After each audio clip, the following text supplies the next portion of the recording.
Hi welcome back to my channel Lavanya Ranjith logs. ನಾನು ನಿಮ್ಮ ಲಾವಣ್ಯ.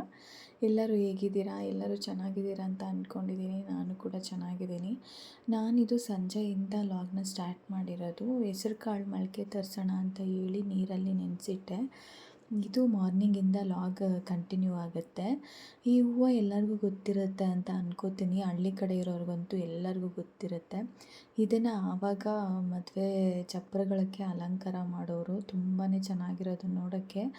ಅದನ್ನು ನೋಡೋದೇ ಒಂದು ಚಂದ. ಎಲ್ಲರಿಗೂ ಗೊತ್ತಿರುತ್ತೆ ಅಂತ ಅನ್ಕೋತೀನಿ. ಇದಾದಮೇಲೆ ನಾನು ಮಾರ್ನಿಂಗ್ ಎದ್ದು ಒಂದು ವಾಕ್ ಹೋಗ್ತೀನಿ. ನಮ್ಮ ಲೇಔಟಲ್ಲೇ ಇರೋದು. ಅಲ್ಲಿ ನಮ್ಮ ಲೇಔಟ್ ಎಂಟ್ರೆನ್ಸಲ್ಲಿರುವಂಥ ಮರ ಇದು. ಮರದ ತುಂಬ ಕಾಯಿ ನೋಡೋಕ್ಕೆ ಚೆನ್ನಾಗಿತ್ತು ಅಂತ ವೀಡಿಯೋ ಮಾಡಿದೆ. ಅಲ್ಲಿಂದ ಬಂದು ನಾನು ಮಾರ್ನಿಂಗ್ ರೊಟೀನ್ ಬೆಟ್ಟದ ನೆಲ್ಲಿಕಾಯಿ ಜ್ಯೂಸ್ ಮಾಡ್ಕೊಂಡು ಕುಡಿದ್ಬಿಟ್ಟು ನೆನ್ನೆ ನೆನೆಸಿಟ್ಟಿದ್ದಂಥ ಕಾಳಿತ್ತು. ಅದನ್ನು ಇನ್ನೊಂದು ಸಲ ಕೈ ಆಡಿಸ್ಕೊಂಡು ಮೊಳಕೆ ಕಂಟೈನರ್ಗೆ ಹಾಕೋಣ ಅಂತ ಹೇಳಿ ನೋಡ್ತಾ ಇದ್ದೀನಿ. ಮೊಳಕೆ ಕಂಟೈನರ್ನ ತೊಗೊಂಡು ಅದಕ್ಕೆ ಸ್ಪ್ರೆಡ್ ಮಾಡೋಣ ಅಂತ. ಬಟ್ಟೆಲೆಲ್ಲ ಕಟ್ಟಿಡ್ತಾರೆ, ಬಟ್ ಬಟ್ಟೆಲಿ ಕಟ್ಟಿಡೋ ಬದಲು ಈ ಥರದ್ದೊಂದು ತೊಗೊಂಡು ಇದರಲ್ಲಿ ಹಾಕಿಟ್ರೆ ಒಂದೇ ದಿನಕ್ಕೆ ಚೆನ್ನಾಗಿ ಮೊಳಕೆ ಬರುತ್ತೆ. ಬಟ್ಟೆಲಿ ಗಟ್ಟಿಯಾಗಿ ಕಟ್ಟಿಟ್ಟು ಅದ್ರ ಮೇಲೆ ಭಾರ ತೂಕ ಏನಾದರೂ ಇಡ್ತಾರೆ, ಅದೆಲ್ಲ ಏನೂ ಅವಶ್ಯಕತೆಯೇ ಇಲ್ಲ. ಈ ಥರ ಕಂಟೈನರ್ ಇರುತ್ತಲ್ಲ, ಇದಕ್ಕೆ ಸ್ಪ್ರೆಡ್ ಮಾಡಿಕೊಂಡ್ರೆ ಒಂದು ದಿನದಲ್ಲೇ ಮೊಳಕೆ ಚೆನ್ನಾಗಿ ಬಂದಿರುತ್ತೆ. ನನಗಂತೂ ಇದು ತುಂಬಾ ಯೂಸ್ಫುಲ್ ಆಗುತ್ತೆ. ಹಂಗಾಗಿ ನಾನು ಇದನ್ನು ಇಷ್ಟಪಡ್ತೀನಿ.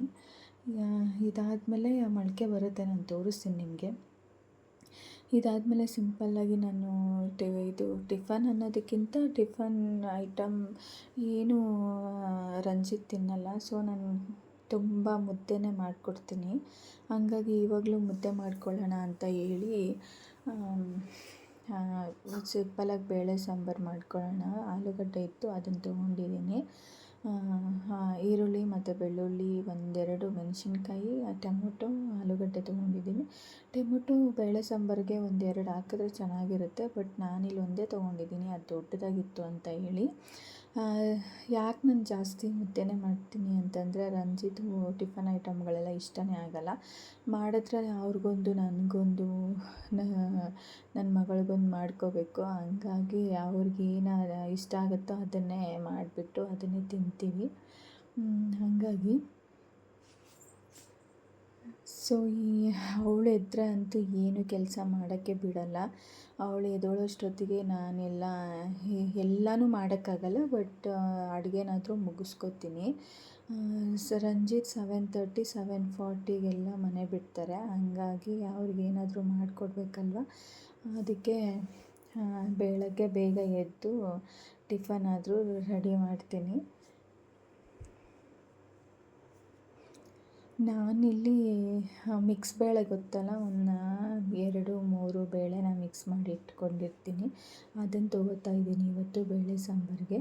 ತೊಳೆದಿಟ್ಕೊಂಡು ಆನಿಯನ್ಸು, ಈರುಳ್ಳಿ ಟೊಮೊಟೊ ಅದೆಲ್ಲ ಕೊಯ್ದು ಹಾಕ್ಕೊತಾ ಇದ್ದೀನಿ. ಮಾರ್ನಿಂಗ್ ಮಕ್ಕಳಿರೋರಿಗೆ ಗೊತ್ತಾಗುತ್ತೆ, 1 ವರ್ಷ 2 ವರ್ಷ ಆ ಥರ ಮಕ್ಕಳಿರೋರಿಗೆ ಕಷ್ಟ ಏನು ಅಂತ ಹೇಳ್ಬಿಟ್ಟು. ಅವ್ರು ಏನು ಕೆಲಸನೇ ಮಾಡೋಕ್ಕೆ ಬಿಡೋಲ್ಲ ನನ್ನ ಮಕ್ಕಳಂತೂ ಎದ್ದರೆ.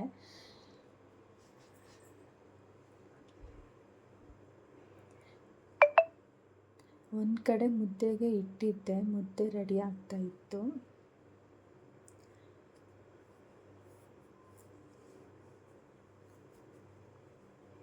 ನಾವು ರೈಸ್ ಹಾಕಿ ಮುದ್ದೆ ಮಾಡ್ಕೊತೀವಿ. ಸೊ ಹಂಗಾಗಿ ರೈಸೆಲ್ಲ ಬೇಯ್ತಾ ಬಂದಿತ್ತು, ನೋಡಿದ್ದೆ. ಅದಕ್ಕೆ ಎಷ್ಟು ಬೇಕೋ ಅಷ್ಟು ರಾಗಿ ಹಿಟ್ಟು ಹಾಕ್ಕೊಂಡಿದ್ದೀನಿ. ನನಗೆ ತುಂಬ ಗಟ್ಟಿ ಇದ್ದರೆ ಇಷ್ಟನೇ ಆಗೋಲ್ಲ. ನಾನು ಮೆತ್ತಗಿದ್ರೇ ನನಗೆ ಮುದ್ದೆ ತಿನ್ನೋಕ್ಕಾಗೋದು. ಹಂಗಾಗಿ ನಾನು ತೆಳುವಾಗೆ ಮಾಡ್ಕೊತೀನಿ. ನಾನು ಸಾಂಬಾರು ಪೌಡರು ಮತ್ತು ಒಂದು ಸ್ವಲ್ಪ ಉಪ್ಪು ಹಾಕ್ಕೊತಾ ಇದ್ದೀನಿ.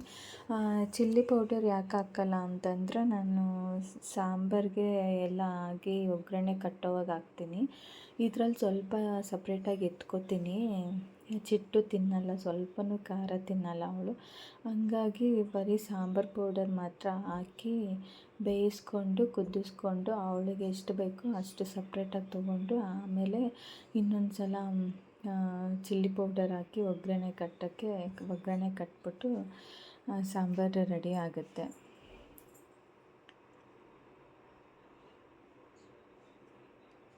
ಇದಾದಮೇಲೆ ಇದು ಅಡುಗೆ ಆಗ್ತಾ ಇರಲಿ ಅಂತ ಹೇಳಿ ಬಂದು ಬಾಗಿಲೆಲ್ಲ ತೊಳೆದು ರಂಗೋಲಿ ಹಾಕಿದ್ದೀನಿ. ನನಗೆ ರಂಗೋಲಿ ಎಲ್ಲ ಹಾಕಕ್ಕೆ ಬರಲ್ಲ. ಸಿಂಪಲ್ಲಾಗಿ ಹೊಸ್ಲ ಮೇಲೆ ಈ ಥರ ಚಿಕ್ಕದಾಗಿ ಅಷ್ಟೇ ಹಾಕ್ಕೋತೀನಿ. ಸ್ವಲ್ಪನೂ ಬರಲ್ಲ ನನಗೆ ರಂಗೋಲಿ ಬಿಡ್ಸೋಕ್ಕೆ. ಸೊ ಅದು ರೆಡಿ ಆಗ್ತಾ ಇರಲಿ, ಇಲ್ಲಿ ಇದು ಮಾಡ್ಕೊಳ್ಳೋಣ ಅಂತ ಹೇಳಿ ಬಾಗಿಲೆಲ್ಲ ತೊಳೆದು ಬರೋಷ್ಟರಲ್ಲಿ ರಾಗಿ ಹಿಟ್ಟೆಲ್ಲ ಬೆಂದಿತ್ತು. ನಾನು ಕೈಯಲ್ಲೇ ಈ ಥರ ನಾದ್ಕೋತೀನಿ, ಯಾಕಂದರೆ ಮಾಡ್ಕೊಳ್ಳೋದೇ ಎರಡು ಮುದ್ದೆ ಅಂದರೆ ಜಾಸ್ತಿ.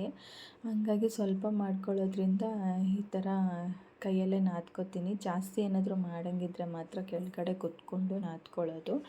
ನಮ್ಮ ಮನೆಯಲ್ಲಿ ಆಲ್ಮೋಸ್ಟು ತುಂಬ ನಾನು ಮುದ್ದೆನೇ ಮಾಡೋದು. ಇಲ್ಲೂ ಮುದ್ದೆನೇ ಮಾಡೋದು, ನಮ್ಮಪ್ಪ ಮನೆಯಲ್ಲೂ ಮುದ್ದೆನೇ ಮಾಡ್ತಾಯಿದ್ದಿದ್ದು. ಅವ್ರಿಗೆ ಯಾವಾಗೂ ಮುದ್ದೆ ಇರಲೇಬೇಕು. ಏನು ಹಬ್ಬ ಬಂದರೂ ಏನು ಫಂಕ್ಷನ್ ಮಾಡಿದ್ರು ಅವ್ರಿಗೆ ಮುದ್ದೆ ಸಾಂಬಾರು ಮಾಡಿಟ್ಬಿಟ್ಟು ನಾವೇನಾದರೂ ಮಾಡ್ಕೊಂಡು ತಿನ್ನಬೇಕಾಗಿತ್ತು. ಅದಕ್ಕೆ ಯಾವುದು ಬೇಡ ಅಂತೇಳಿ ಅವ್ರಿಗೆ ಏನು ಮಾಡ್ತೀವೋ ಅದನ್ನೇ ನಾವು ತಿಂದು ಸುಮ್ಮನೆ ಆಗ್ತಾಯಿದ್ವಿ.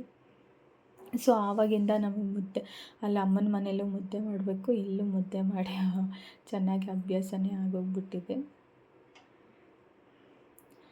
ಇದು ವಿಸಿಲೆಲ್ಲ ಹೋಗಿ ತಣ್ಣಗಾಗಿತ್ತು. ರಂಜಿತ್ ಅಲ್ಲಿಂದ ಏನೋ ಹೇಳ್ತಾಯಿದ್ರು ಅಲ್ಲಿಂದ. ಅದಕ್ಕೆ ಸಾಂಬಾರಿಗೆ ಒಗ್ಗರಣೆ ರೆಡಿ ಮಾಡ್ಕೊಳ್ಳೋಣ ಅಂತ ಹೇಳಿ ರೆಡಿ ಮಾಡ್ಕೊತಾ ಇದ್ದೀನಿ ಇಲ್ಲಿ.